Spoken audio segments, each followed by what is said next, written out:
Airbase तक लेकर के आ रहे हैं। और दूसरी तस्वीर आप अम्बाला एयरबेस के बाहर की देख रहे हैं। यहाँ की बहुत सारा तस्वीरें हम आपको नहीं दिखा सकते क्योंकि ये सुरक्षा कारणों की वजह से प्रतिबंधित है। वैसे भी किसी भी सिक्योरिटी इंस्टॉलेशन के आसपास आप वीडियोग्राफी या फोटोग्राफी नहीं कर सकते हैं और आज के दिन तो वहां पर बहुत सख्त मनाही है। तो इसलिए एयरबेस के बाहर की बहुत लिमिटेड तस्वीरें जो हैं वही हम आपको दिखा पा रहे हैं, लेकिन फिर वहां का आसमान भी आपको दिखाई दे रहा है।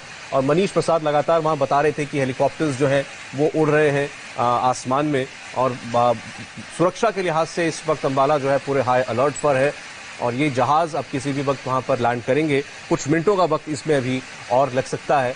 मनीष, इस वक्त आप वहां क्या कुछ देख पा रहे हैं, सुन पा रहे हैं, दर्शकों के लिए जरा बताइएगा।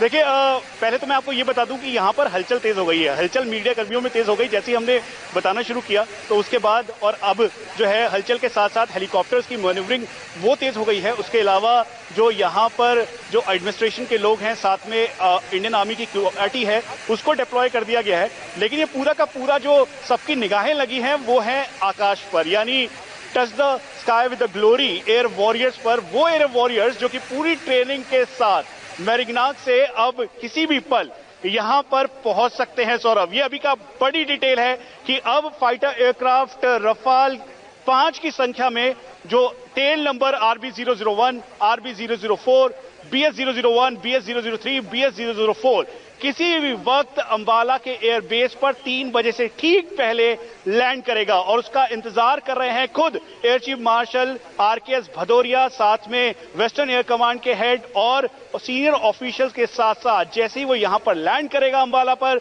वाटर कैनन सैल्यूट के साथ हर कोई अब इस रफाल का स्वागत करने के लिए तैयार है। हम आपको यह भी बता दें कि दरअसल रफाल को आज से लेकर, यानी अभी लैंड करने के बाद से लेकर लगातार वेपन सिस्टम के साथ इंटीग्रेट करने के लिए करीबन 10 से 15 दिन का बफर टाइम रखा गया है, जिसमें हैमर को इंटीग्रेट करना है, साथ में मेटियोर स्काल्प को इंटीग्रेट करना है। तो वेपन इंटीग्रेशन के साथ एक गेम चेंजर के तौर पर भारतीय वायुसेना का ये रफाल किसी वक्त लैंड कर सकता है, सौरभ। और यही वजह है कि जो सीनियर ऑफिशियल्स हैं जो लगातार इसको मॉनिटर कर रहे हैं, वो टेक्स्ट के द्वारा इन्होंने जानकारी दी है कि अब वो वक्त बिल्कुल पास है। और 2 इसमें बड़ी बातें हैं। पहली बात कि जिस तरीके से वेपन सिस्टम के हिसाब से ये देखा जा रहा है, आपने देखा कि Su-30 इसको कवर देते हुए आ रहा था जैसे ही ये इंडियन एयरस्पेस में आया। INS कोलकाता का जो नेवल कवर था वो था, साथ में स्काई कवर था। तो ये पूरी तरीके से सिस्टमैटिक तरीके से एयरस्पेस यानी अल दाफरा से लेकर अंबाला तक का ये पूरा सफर तय किया गया है। जिस तरीके से लगातार मुझे आवाज आ रही है सौरभ हेलीकॉप्टर मैन्यूवरिंग की और हेलीकॉप्टर की, इसका मतलब बिल्कुल क्लियर है कि जैसे बताया गया था सोर्सेस के द्वारा, सीनियर ऑफिशियल्स के द्वारा कि 3 बजे से ठीक पहले किसी भी टाइम लैंड करेगा और यही वजह है कि अब हलचल तेज हो गई है।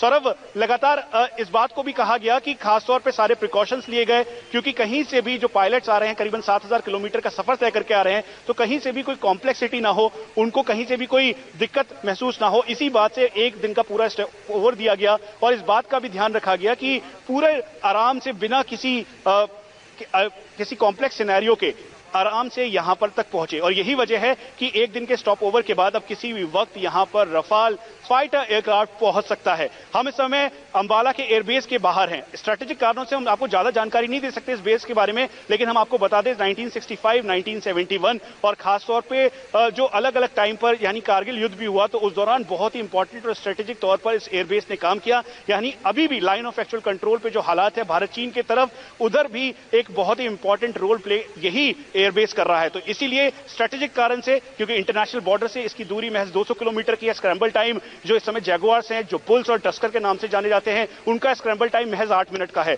यानी 8 मिनट के अंदर दुश्मन के फाइटर एयरक्राफ्ट के सामने ठीक इंटरनेशनल बॉर्डर या LOC के बाहर सामने खड़े हो सकते हैं, उनको खदेड़ने की पूरी सक्षम रखते हैं। और इसीलिए भारतीय वायुसेना की कैपेबिलिटी को बढ़ाता हुआ रफाल फाइटर लड़ाकू विमान अब यहां पर पहुंचेगा। 4.5 जनरेशन, जिसके एवियोनिक्स और रडार सिस्टम बेहद अपग्रेडेड हैं और इसीलिए भारतीय वायुसेना ने इसको चुना। जब पूरी ये डील इंक हो रही थी तो उसमें 5 को लॉक किया गया, फिर 2 को और फिर उसके बाद रफाल को फाइनल चुना गया। और यही वजह है कि अब रफाल के 5 आने जाने की वजह से अब से कुछ देर बाद जैसे ही वो यहां पर लैंड करेगा, पूरे गेम चेंजर के तौर पर भारतीय वायुसेना का जो 30 स्क्वाड्रन है जिसमें इजाफा होगा। और साथ में यह भी कहा जा रहा है कि जब 36 हो जाएंगे तो कुल मिला के 2 स्क्वाड्रन इंक्रीज होगी। और स्ट्रेटेजिक कारणों की वजह से अंबाला और हाशिमारा एयरबेस को चुना गया है, जहां पर गोल्डन एरो जिसे 17 स्क्वाड्रन कहते हैं उसको यहां पर रखा जाएगा। कुल मिला के 18 फाइटर एयरक्राफ्ट होंगे। सौरभ, आप ये समझ लीजिए कि 36 के 36 एक साथ फ्लाई नहीं करेंगे, लेकिन जब भी ये फ्लाई करेंगे और जितनी भी कैपेसिटी में फ्लाई करेंगे तो वो एक किसी भी कॉम्बैट एयर पेट्रोल अगर एनिमी की साइड से हो रहा है तो उसके लिए काफी थ्रेटनिंग होगा। और यही वजह है कि मेटेओर जिसकी रेंज करीबन 120 किलोमीटर है, साथ में स्कैल्प जिसकी रेंज 560 टू 600 किलोमीटर है, उसके अलावा मीका जिसकी रेंज करीबन 80 किलोमीटर है, और इसके साथ इंटीग्रेट करते हुए हैमर मीडियम रेंज मिसाइल जिसकी हाई ऑल्टीट्यूड में रेंज 70 किलोमीटर है, ये गेम चेंजर के तौर पर देखा जा रहा है। साथ में इसके रडार्स, माउंटेड कैमराज और माउंटेड हेलमेट्स और उसके साथ साथ ईडब्ल्यूएस जैमर सिस्टम, ये सभी इक्विपमेंट मिलाकर इसके पूरी टेक्नोलॉजी वाइज रफाल को 4.5 जनरेशन के साथ साथ ओमनी रोल फाइटर एयरक्राफ्ट बनाता है, जो एक सॉटी में लगातार जो सौरभ आवाज लगातार आ रही है। और ये देखेंगे आप तो किसी भी वक्त ये कहा जा रहा है कि फाइटर एयरक्राफ्ट आ सकता है। आप हेलीकॉप्टर मैनोवरिंग जिस तरीके से हो रही है सौरभ, तो मुझे बार बार ऐसा महसूस हो रहा है कि जैसे एयरबेस के बाहर खड़े होकर लगातार जो सॉटीज हो रही हैं हेलीकॉप्टर की, दरअसल वो जो बर्ड्स जिसकी बात मैं लगातार कर रहा था, जो मेन कंसर्न भी था यहाँ पर जो चीफ एडमिनिस्ट्रेटिव ऑफिसर हैं इस बेस के, उनका भी यही कंसर्न था कि बर्ड हिट और बर्ड एक बहुत इंपॉर्टेंट है। तो इसी वजह से क्रैकर्स और साथ में जो हेलीकॉप्टर्स हैं उनको बार बार यहाँ पर एयरबेस के चारों तरफ चक्कर लगाया जा रहा है। हम आपको वो तस्वीरें तो नहीं दिखा सकते क्योंकि एयरबेस के बहुत करीब हैं। हमें एयर अथॉरिटीज ने कहा है, एयरफोर्स अथॉरिटीज ने कहा है कि एयरबेस की ऑपरेशनल डिटेल ना बताएं, लेकिन हम उतना जरूर आपको बताएंगे कि देश का हर एक व्यक्ति आज अंबाला एयरबेस और साथ में गोल्डन एरो स्क्वाड्रन पर गर्व कर सके। लेकिन एक और बात सौरभ, सबसे इंपॉर्टेंट बात है कि गोल्डन एरो स्क्वाड्रन का जो इतिहास है 1951 से अभी तक का बड़ा ही गौरवपूर्ण रहा है। सबसे ज्यादा एयर चीफ इस स्क्वाड्रन ने दिए हैं। साथ में कारगिल के युद्ध के दौरान उस समय विंग कमांडर बीएस धनोआ उस समय थे और एयर चीफ होकर रिटायर हुए। तस्वीर अभी आप जो दिखा रहे थे मैं जरा उस पर आना चाहता हूं। देखिए ये अंबाला एयरबेस के आसमान की तस्वीर है और यहाँ पर आपको हेलीकॉप्टर्स जो हैं वो सॉर्टी करते हुए दिखाई दे रहे हैं, हवा में उड़ते हुए दिखाई दे रहे हैं। और मनीष चूंकि वहां मौजूद हैं, लगातार उनका कहना यह है कि अब ऐसा लग रहा है कि वो घड़ी बहुत नजदीक आ चुकी है जब रफाल एयरबेस पर लैंड करेंगे। अभी फिलहाल वहां काफी हलचल दिखाई दे रही है, हेलीकॉप्टर्स उड़ान भर रहे हैं लगातार, और बर्ड हिट ना हो इसके लिए वहां पर खास जो है अभी जो है कवायद चल रही है कि कोई एक्सीडेंट की गुंजाइश भी वहां पर न रहे। और दूसरी तस्वीर आप देख रहे हैं 5 रफेल जहाज जिनको एस्कॉर्ट करते हुए 2 सुखोई विमान और एक C-130J ये एस्कॉर्ट करते हुए उनको लेकर के आ रहे हैं। अब काफी वक्त हो चुका है, ये तस्वीरें थोड़ी देर पुरानी हैं जब इंडियन एयर स्पेस में वो दाखिल हुए थे। दूसरी तस्वीर जो आप देख रहे हैं तो यानी अब वो बहुत जल्द लैंड कर जाएंगे अंबाला एयरबेस पर, ये हम कह सकते हैं। तो दोनों तस्वीरें आपको बता रही हैं कि भारत में जिस लम्हे का इंतजार है और काफी वर्षों से है वो अब आने जा रहा है।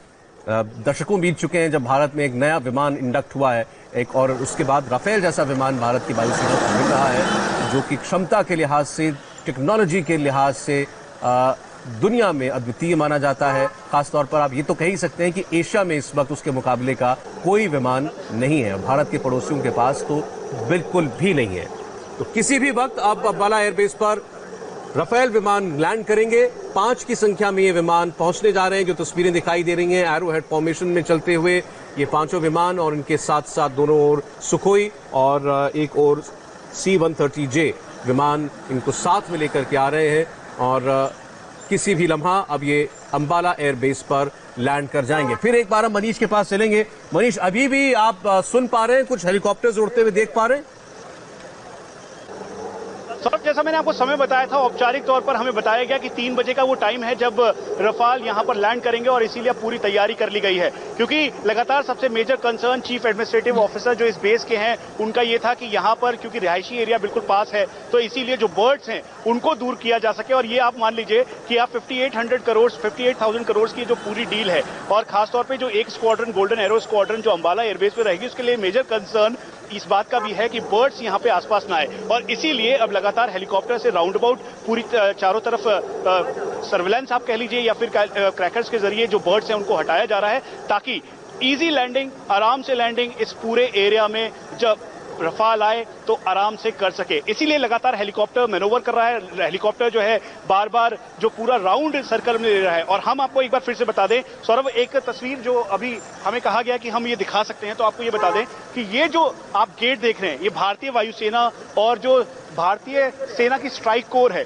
उसका मेन एंट्री गेट है। यहाँ पर आपको इंडियन एयरफोर्स का जो पोस्टर दिखाई दे रहा है, दरअसल ये अंबाला एयरबेस के जो मेन एंट्री पॉइंट है उसका एरिया है। इसके आगे हम आपको कुछ भी नहीं दिखा रहे, और लेकिन हम आपको ये भी बता दें, ये हमने इसलिए दिखाया है ताकि हमें भारतीय वायुसेना की तरफ से कहा गया कि आप इतना एरिया दिखा सकते हैं। और ये वेलकम टू अंबाला जो कैंट है, दरअसल आज ये वेलकम कर रहा है रफाल फाइटर एयरक्राफ्ट को। और जो आप तस्वीरें देख रहे हैं जो आपसे कुछ देर पहले हमने भेजी, जिसमें 5 फाइटर एयरक्राफ्ट रफाल एक साथ फ्लाई कर रहे हैं, उसके दोनों साइड पर जो आपको दिखाई दे रहा है नंबर 1 और नंबर 7 की पोजीशन पे वो Su-30 MKI है। और ये पूरी तरीके से इक्विप्ड थे, वेपन सिस्टम के साथ लैस थे, क्योंकि ये जब लेने गए अल दफरा के बाद, जो इन्होंने जब इंडियन एयर स्पेस पे रिसीव किया रफाल को, तो उस दौरान भी कम्युनिकेशन हुआ। उसका कम्युनिकेशन जरूर हम आपको थोड़ी देर बाद सुनाएंगे, लेकिन एक हार्ट वार्मिंग कम्युनिकेशन उस समय था जब INS कोलकाता ने इनको वेलकम किया और इनको एयर वॉरियर्स को सम्मानित करते हुए कहा कि touch the sky with the glory. और यही एयर वॉरियर्स अब ग्लोरी रचने के लिए तैयार हैं और अब यहाँ पर हैं। अब हम आपको ग्रुप कैप्टन हरकीरत सिंह के बारे में बता दें। ग्रुप कैप्टन हरकीरत सिंह जो कि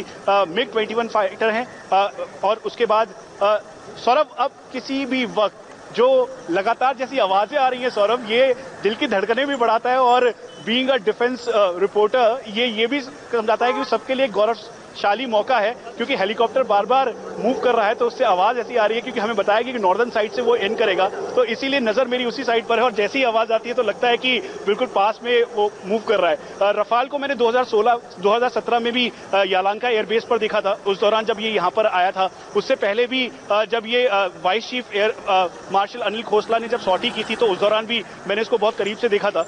बोदू और मेरिग्नाक के जो विजुअल्स हैं, जो लगातार जो हमारे सीनियर ऑफिशियल से बात हुई, वो ये कहते हैं कि दरअसल पूरी तरीके से इक्विप्ड करके हर टेरेन में, हर वेदर कंडीशन के साथ हमने इसको तैयार किया है ताकि एयर सुपीरियरिटी और एयर डोमिनेंस के तौर पर ये पूरी तरीके से सक्षम रह सके। और सौरभ, यही वजह है कि आप फॉर्मर चीफ या फिर फॉर्मर वाइस चीफ या एयरफोर्स का कोई भी फाइटर पायलट इसको जो है रफाल को गेम चेंजर के तौर पर देख रहा है। इसका मतलब ये नहीं है कि सौरभ Su-30 MKI या फिर टाइगर शार्क जो Su-30 विद इंटीग्रेटेड ब्रह्मोस है, या फिर जैगुआर्स, मिराज 2000, उनकी कोई इंपॉर्टेंस कम हो रही है, बल्कि उनके इस पूरे काफिले को, उनके इस स्क्वाड्रन को और इंटैक्ट और कॉम्पैटिबिलिटी इंक्रीज करने के लिए, और साथ में दुश्मनों के खेमे को पूरी तरीके से ध्वस्त करने के लिए, आप साधारण शब्दों में समझ ले, और भारतीय वायुसेना की भाषा में आप ये समझ लिए कि एयर सुपीरियरिटी के लिए रफाल आएगा तो घेराबंदी आकाश में ऐसी होगी कि 3488 किलोमीटर के लाइन ऑफ एक्चुअल कंट्रोल और भारत पाकिस्तान के LOC या इंटरनेशनल बॉर्डर पर अगर कहीं से भी कोई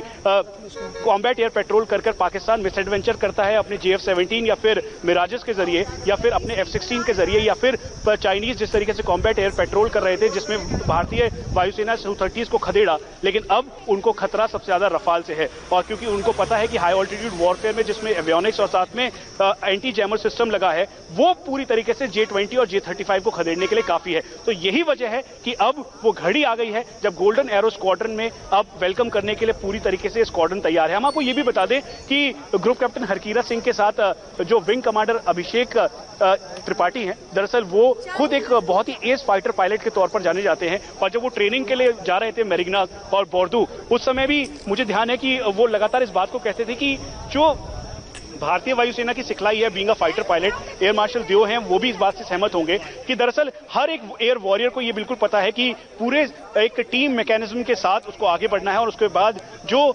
कॉम्बैट एयर पेट्रोल हो या डीप पेनिट्रेशन एयरक्राफ्ट हो, बॉम्बार्डर हो, उन सभी हर एक खेमे को पूरी तरीके से ध्वस्त करना है। आज से पहले जो भारतीय वायुसेना के पास फाइटर एयरक्राफ्ट है, जिसमें आज शुरू से स्टार्ट करूं तो MiG-21 बाइसन, उसके बाद वही MiG-21 बाइसन जिसने F-16 को खदेड़ा था, जिसमें विंग कमांडर अभिनंदन थे, उसके बाद मिराज 2000, साथ में जैगुआर्स, Su-30 MKI को इंटीग्रेट किया गया ब्रह्मोस के साथ वो, और फिर उसके बाद एस के तौर पर MiG-29 अपग्रेडेड।